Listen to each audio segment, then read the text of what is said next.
Hello, I'm Simon Bowler, the author of Judgment of the Eye. If you'd like to hear a bit more about the play, continue with this conversation. My first question is, when did you fall in love with theater and why did you have to be part of the theater world? Good question. Two things. My father's an actor, so it was sort of a natural. He was doing television mainly. But then I had an English teacher when I was 13 who fired me um, on Shakespeare and took us to a lot of plays. And once I had that immersion, I was pretty hooked. But then I think the real killer was probably seeing Nicholas Nickleby and a couple of the Greek plays, the Oedipus trilogy, this sort of immersive, grand operatic theatre. And then when I was 20, I was at film school and I did a documentary about the National Theatre of Greece. We followed from rehearsals in Athens to a production of Oedipus at Epidavros, the largest and oldest amphitheatre in the world. And it was in Greek, but I didn't care. It was incredible. So I think those three epic productions, the Greek at the Royal Shakespeare Company, Nicholas Nickleby, and then seeing the Greek in Epidavros was, I love movies, but those epic plays were like a novel and a film and an opera all in one. And that was it. I was hooked. And from there, when did you fall in love with writing and when did it go from an interest to an obsession? Well, I diverted into documentaries for about 20 years and wrote and produced the documentaries. Producing a documentary is writing a documentary. And editing a documentary is a kind of writing, just writing with pictures and scenes. Um, but then I burned out a little bit on television. It's highly commercial, highly competitive, and full of wankers. Um, and I wanted to be around people that love what they're doing, not just paid to be there. So COVID happened, and I started delving back through my old screenplays and thought, you know what? Most of what I've written is actually more suited to theatre thematically. And in theatre, you can get depth that, films are plot driven. For me, the best plays, or the plays I like, not the best plays, the plays I like are theme driven.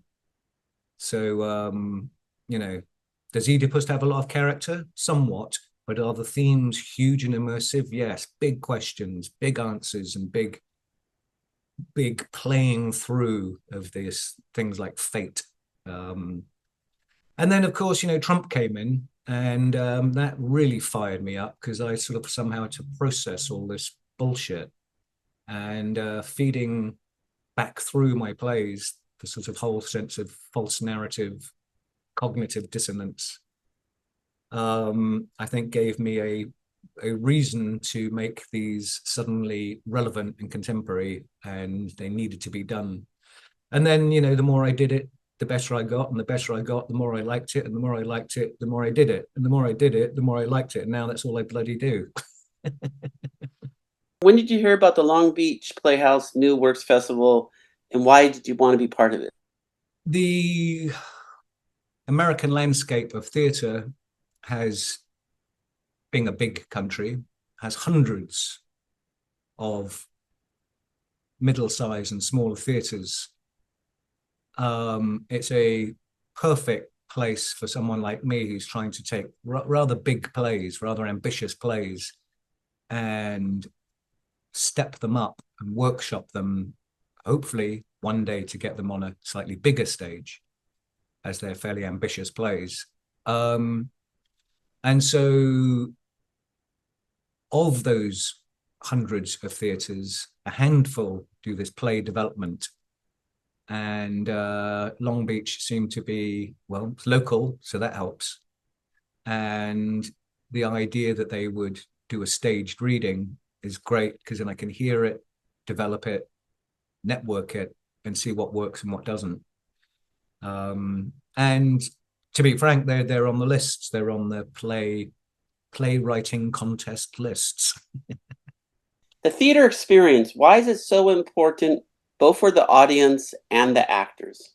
Well, it's the community for a start, live community. But as I said, I think I probably diverge from modern theatre, meaning 1950s onwards, which, not to be too disparaging, because I love Stoppard and I love Arthur Miller and I love Edward Albee and all of them. But there's a little bit, for my taste, too much of a couple around a dinner table, and then in Act 3, you discover they had a dead baby. And they're highly character driven. But they don't seem to tackle the big issues of the day for me. Now, obviously, there's room for that, but I find that when plays have obviously character and plot sufficient, but themes, then it's a sort of communal, it's a discussion. It's almost a dialogue, trialogue between the writer, the actors, characters, and the audience. And the meaning comes out of that dialogue. Whereas other mediums, books, films, television, radio, podcasts, they're all fixed. They're a fixed point of view, and you're being told, you become passive. Whereas in theatre, the audience is an active participant and has to imagine. The active imagination makes you a co-author. So the writer says, this is 16th century London, and all it is a desk. But if the actors can conjure it and the audience can imagine it, somewhat like a parent telling their 7-year-old child, once upon a time, and the child immediately, so the parent says, once upon a time in a land far, far away, there was a bridge, and under the bridge lived a troll. Any 7-year-old has already filled in the whole world with castles and sky and clouds and green fields, and that participation makes them a sort of co-author or vested in it. No, more than vested. And I think theatre does that. I think it pulls the audience in and asks them to be a active participant. So I call it active watching as opposed to passive watching, which I think is pretty much everything else. I mean, it's no accident that it came out of religious ritual. And I still think it is a religious ritual. I mean, you used to sacrifice a lamb. Well, originally you'd sacrifice a person, then you'd sacrifice a lamb instead of the person. And now we pretend to kill an actor. But it's essentially the same religious ritual as it always was, I think. I have this down, but many playwrights say their theater is their church. Would you say in many ways theater is your other church? No, nature's my church. Theatre's my playground. It's where toddlers, that's why they're called plays, because adults get to be 3-year-olds and just mess around on a stage and play like a playpen. That's why they're called plays. Where did the story idea come from for Judgment of the Eye, and why did you have to write it? The idea came from an article, because it's a true story, historical story. I'd been debating with a friend for about 15 years, modern art versus classical art. I'm a classicist, as you can probably tell. And we had a raging debate about the merits of both classical and modern art, contemporary art, modern art. And that led to all kinds of questions about, well, what is art, and is it in the eye of the beholder, and how do you define it, and is it just a fashion? What concepts of beauty are obviously fashionable?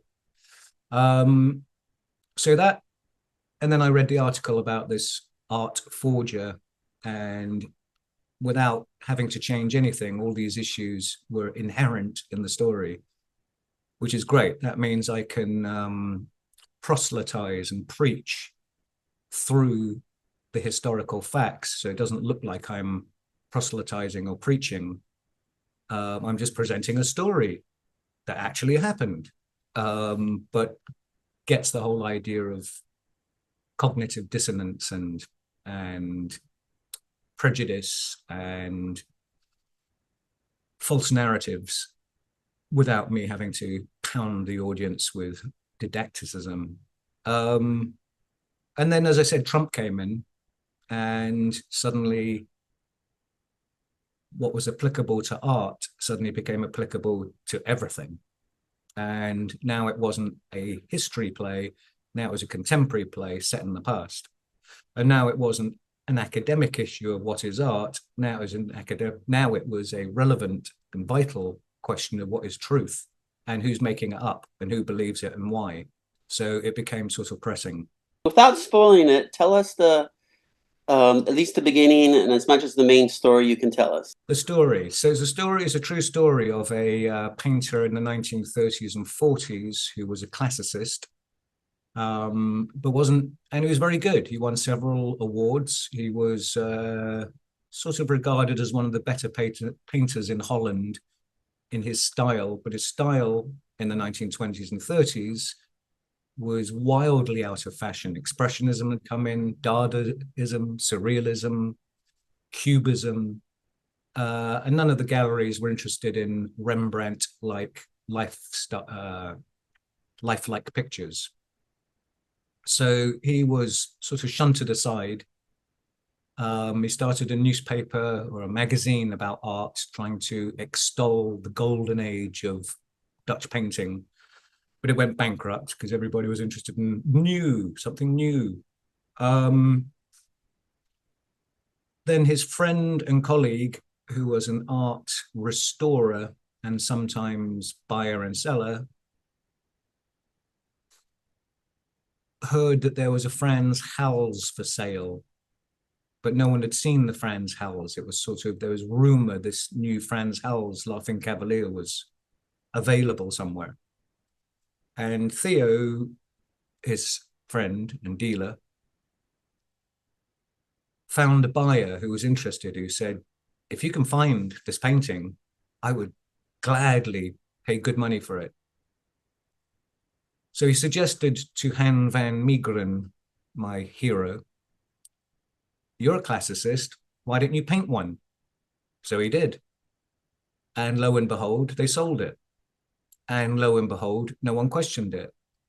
And lo and behold, he went from teaching at a girls' school for a fairly low pay and living in a poor part of town with his new wife in a small house. Actually, he had to go and live with his mother-in-law for a while, just like Vermeer did.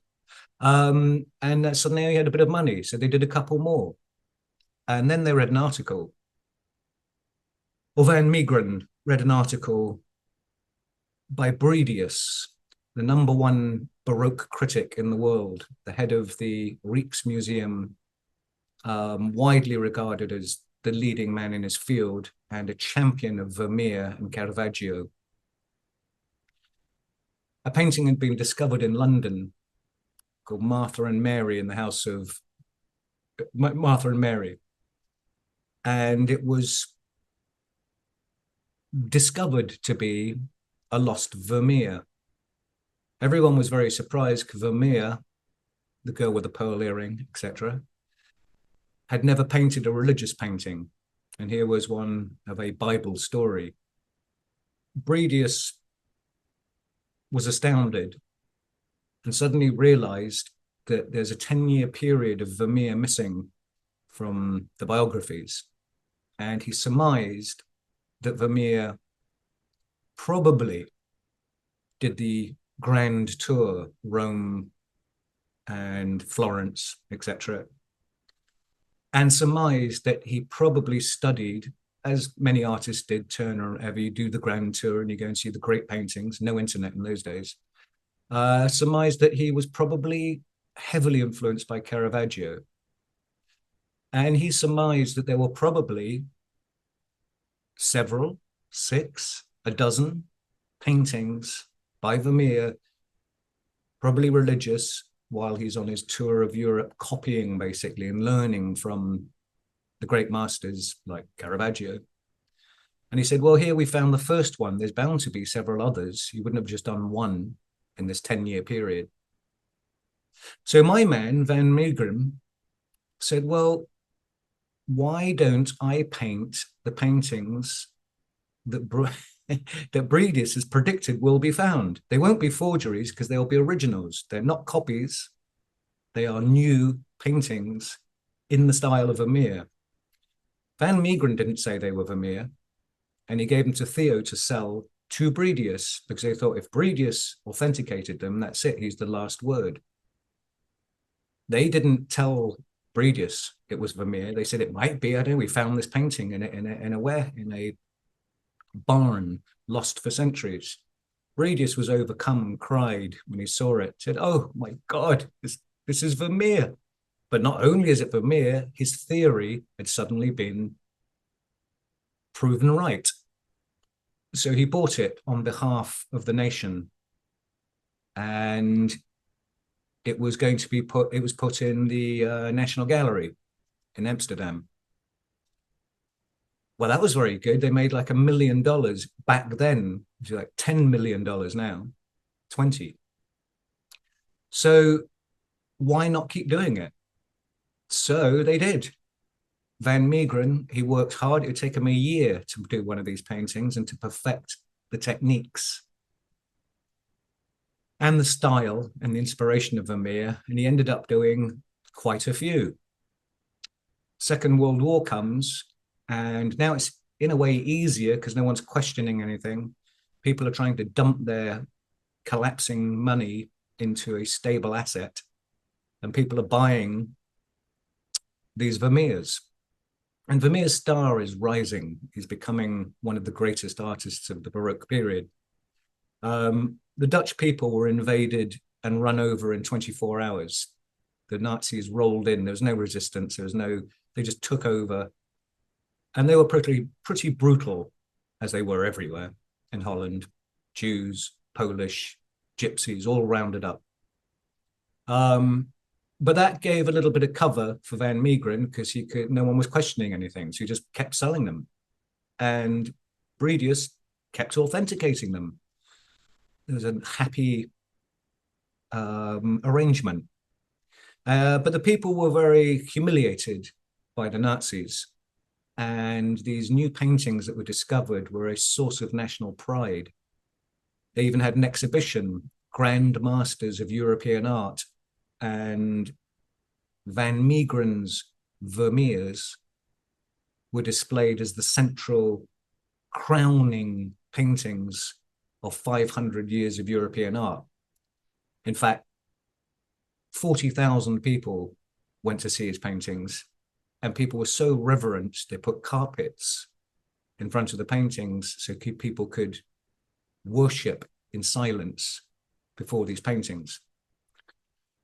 End of the war comes, and the Dutch resistance have been tagging Van Meegeren, who is now the richest artist in human history. He owns 60 buildings in Amsterdam, including hotels. He's so rich, he had an ice rink built into his basement just for a New Year's Eve party. He had money stuffed in the walls, in the garden, in the floorboards, everywhere in the attic, because he couldn't account for all this money. He kept telling people he'd won the lotto. Anyway, the resistance were very suspicious where all this money was. Even though he was hiding it, it was still obvious he was wealthy. And they'd seen him collaborating with Nazis. So they put him on trial as a collaborator. And they said, we're going to kill you. You will die for selling national treasure to the enemy. And he said, no, you don't understand. That's not what happened. Of course, they said he would say anything to get from being hung.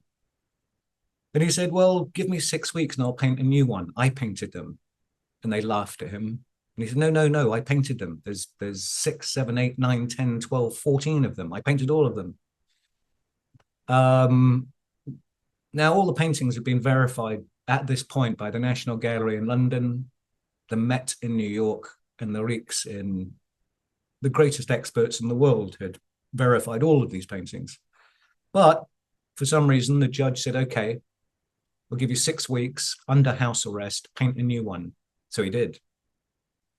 And sure enough, they analyzed it and they looked at it and whatever, and they saw it as the same techniques as used in the other paintings. And he went from being a hero, a villain who had collaborated, to being a hero because Goering had tried to buy several of these paintings and had actually bought one. And now Van Meegeren was a hero because he'd ripped off the Nazis. When Goering, under arrest in Nuremberg, found out that his prized painting, Supper at Emmaus and Christ with the Scribes by Vermeer, were false, apparently he got sick and a few days later committed suicide. Van Meegeren was given 1 year for fraud, not forgery, because they weren't forgeries, but fraud for defrauding people of money. And he was put under house arrest, but before the sentence began, he died of a heart attack. And that's a story you couldn't make up. What would you say the themes are for your play? It's really the original title was called Forger, because it's about a forger. But when we did some Zoom readings and feedback from the play, people were thinking this is a historical play about a forger. But as I said earlier, it's not, in my mind, a play about forgery. It's a play about false narratives and how easily it could be the Bible we're talking about. It could be a political doctrine we're talking about. So I would say the themes are cognitive dissonance, mass hysterical belief, and also the way we construct truth and beauty. It's not out there, it's in our heads, the kind of lens we look through. So I changed the title to Judgment of the Eye, which is a quote from Twelfth Night, Shakespeare, to try and steer the audience and reader away from this being about forgery to about being how we judge. And to add to that, what do you want the audience to get out of this play? Well, it should be entertaining. Hopefully it's fun, it moves, the characters are engaging, complicated, flawed, it's funny. So it should be I think it's engaging. I think it's amusing. And on various readings we've done before, the audience has laughed a lot and cried. Even the actors cried on the last production. But most importantly, it made them think and question. And so I would hope you'd come out of this play questioning everything you believe. If you believe in God, question it again. If you believe in democracy, question it again. If you believe that history is the way it is laid out, question it again. And if you believe that Rembrandt's the greatest painter, question, do you believe that or were you told that? So hopefully it provokes as well as entertains. Why must or should people go see your play? Well, it's funny, it's fast, it's brisk, the characters are fantastic. Everybody loves Han. Everybody loves several of the characters. They're devious, they're witty, they're fast, and they're morally compromised. Not bad, but complex. So I think you'll have it's funny, it's engaging, it's moving, it's sad, it's tragic, and ultimately it's, I think, pretty deeply thought-provoking. So when you're at the Long Beach Playhouse listening to the reading, what are you looking for from yourself, but also from the audience reactions? I tend to watch the audience as much as I watch the actors. So I tilt my chair and then I write down every time they laugh, I write it down like a scorecard. And so I kind of watch where I can see where they're laughing, how many times they're laughing, how frequently, and I can see how many times they lean forward.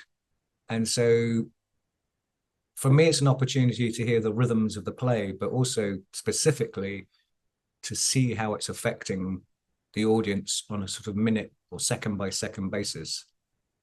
And that way I can read, in theory, where it's working or where it's not working. And what are your goals concerning this play? I'm hoping to be fully produced, and where do you hopefully get it put done? Yes, I'm hoping it'll be fully produced, of course. There was a production in San Antonio at the Overtime Theatre, which is a very small theatre of 50 seats, 45 seats, I think. It played for 6 weeks and sold out every performance, and the audience seemed to love it. So it was a remarkably inventive production, and they managed to make a kind of epic play in this tiny space. But I've written it very sparse, so it could just be black box. As black box, it sort of works because the themes, I think, really stand out. But it's probably more suited to a mid-sized theatre, sort of Kirk Douglas, Cerritos Performing Arts, that mid-sized theatre, whatever you call that level of theatre. Then I think you could get a little bit into the paintings themselves and the set and make it a bit more lush. And I think you'd really pull people into a world, not just of ideas, but of textures and being there. So that would add to the history and the immersion. So ideally, I think mid-sized theatres, but it seems so far to have played very well in small theatres, partly because it moves along very briskly, so it carries on the words. I think we'll see in the staged reading, it almost works as radio. I always ask this question because, as you know, whether it's a reading or a full production, the ticket sales don't pay for the production either way. What would you tell the people why they should support their local theaters beyond just buying tickets, but actually in kind or donations? Why is it important to support theater? Um, well, it's only worth supporting if you're interested, right? So if it speaks to you, then it's worth something. If it doesn't really speak to you, then it's irrelevant. Um, some people just love musicals. In fact, 98% of theatre goers seem to only like musicals. So there'd be no point in them supporting works like this. It's out of their realm. But for that 1% or 2% that do, as I said before, it's a kind of an arena of ideas and a communal ritual. And I think it's important, if it's important for you to be provoked and challenged, then you should support theatre, because you're certainly not being challenged on TV or the radio or the newspapers or movies mainly. So it's one of the few areas left where there's a sort of a debate, an argument in the old sense of a rhetorical back and forth. I don't find the painted arts do it. I don't find pop music do it. There's no political pop music anymore. We used to have, John Lennon or The Clash, or now we don't have anyone. So if you want provocative ideas, you want to think, then support small local theatre. If you just want to laugh, if you just want a musical, then you don't have to bother. Don't waste your money. Is there anything else you want to mention about the play that we haven't talked about yet? I know. I think we've pretty much covered everything. I don't think it matters if you know about Vermeer or art. I've written it so it's user friendly. Doesn't matter if you know anything about World War II or not. It's not about that. That's incidental. It's the wallpaper. It's the background. Um, so I wouldn't be intimidated if you're an audience member by it being about high art or history or Nazis or World War II or even the techniques of forgery. That's all in there and gives it textures and substance and context. But the real thing is a incredibly flawed character who was a morphine addict, the richest artist in history, a brilliant painter, and he wanted to be like Salieri and Amadeus. He wanted nothing more than to be divine, which we all would like in our work to be very good and to be recognized. He did it without recognition. He was anonymous. He just wanted to make something great. And I think we can probably all relate to that. Hello, I'm Simon Bowler. I wrote the play Judgment of the Eye, an enthralling tale of an art forger in the Second World War who was put on trial for forging Vermeers. But it was discovered during the trial that he had painted the paintings himself. He cheated the Nazis and turned from a villain to a hero. He was the richest painter in history. He was a morphine addict. He was a cheat, a swindler, a dandy, but he was also deeply aspirational. All he really wanted to do was create great art.